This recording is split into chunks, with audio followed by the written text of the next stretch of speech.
All right, finally on our town hall, April is National Child Abuse Prevention Month and has been officially since 1983. And tonight, landmarks in Buffalo like City Hall and the Electric Tower and others will be lit up in blue to mark the annual observance. Think about this. It's estimated almost 8 million children a year are victims of abuse, yet fewer than half of those receive services. And like with everything else, the pandemic has complicated things. Joining us live right now to discuss is Rebecca Stevens, director of the Child Advocacy Center here in Western New York, part of Best Self Behavioral Health. Rebecca, thanks so much for being here to talk about such an important topic. Thank you so much for having me. It's such an important thing to discuss, and we know because of the pandemic a lot of kids have not been in school, and that's a place, right, Rebecca, that a lot of child abuse cases are discovered. So how has that complicated the effort to identify when kids are in dangerous situations and need help? Most signs of child abuse are not things you can see. They're not tend to be bruises or injuries. They're more behavioral changes in children, and teachers develop such personal relationships with the kids that they see every day and spend so much time with. And without that day-to-day interactiveness in person in school, there just have been less and less reports of indicated case of child abuse, which just worries us that kids are still suffering in silence in their homes and not getting the help that they need. Yeah, I mean, you think about what can be accomplished via Zoom, and everybody has adapted to all of this. But that is certainly something difficult to figure out.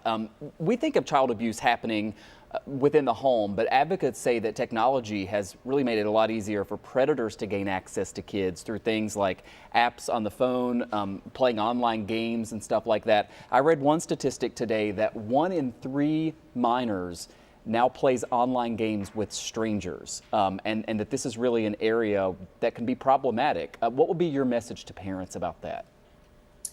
You know, we talked about internet safety for so many years now, and it just seems that the access via technology just keeps expanding as technology grows in our lives.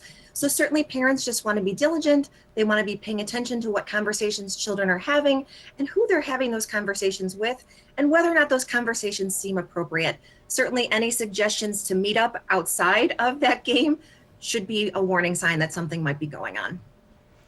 And we know that each month there are, many worthwhile causes that are highlighted, but often, as humans, if it does not affect us personally, it might not be something that we really take notice of or even really care that much about. But since this is National Child Abuse Awareness Month, we're wondering what you hope a takeaway will be for people, and what can any of us do this month or at any time to make a difference and to help kids who really need it? Abuse is really preventable, and whether or not you have children or have raised your children and they've moved on as adults, all of us are community members. We're all neighbors. We're all people that hope that our community is healthy and happy, and that children have healthy and happy childhoods. So really, what we hope that people will come away with is that if it's important for every adult in our community, if they see something, if they suspect something, they should say something. They should call the police. They should call the Child Protection Hotline at 1-800-342-3720 and really make sure that someone has eyes on that kid to make sure that they're safe.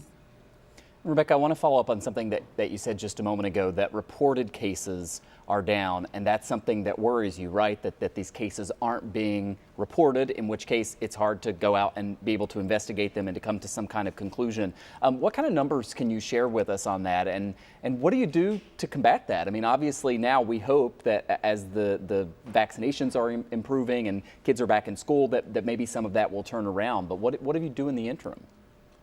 We're really trying to get out there in the community and hope that every adult, and not just those mandated reporters such as doctors and teachers, are the ones making the calls.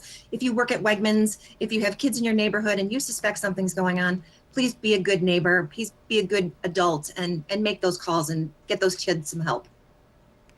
It's a great conversation to have. We're glad that we were able to have it. We've been talking to Rebecca Stevens, the director of the Child Advocacy Center here in Buffalo. Thank you again for being with us.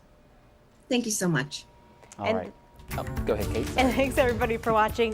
Stay tight, Moody, for a second. Remember to keep texting us your questions and comments, 716-849-2200.